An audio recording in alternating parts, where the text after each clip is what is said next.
So I've received a bunch of questions following the JeffMara podcast of people asking what I meant by this. I mentioned that I had just spent some time in Egypt, and I said that early cultures, not just in Egypt, but around the world, had left symbols and hieroglyphics, and a lot of it taught us that they were teaching about the sacredness of life, that life is eternal. And people have reached out and thought I was only talking about Egypt and saying that every hieroglyphic and every sign was about the afterlife and life being eternal. But just like how not every book that's written today is about just one subject, not every hieroglyph or sign in early cultures around the world is about one subject either.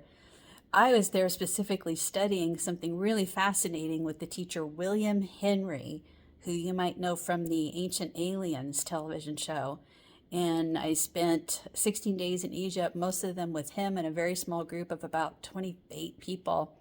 And we were specifically looking at signs and hieroglyphics and art that talked about the afterlife, that also looks very much like they were talking about wormholes or travel between dimensions, and showed that life was precious and eternal.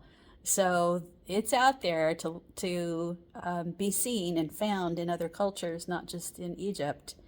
And so I just think it's really interesting that we can go back to very, very early human history and find our fascination with life after physical death has always been there, and that life is the most precious thing that we have. It's pretty exciting stuff.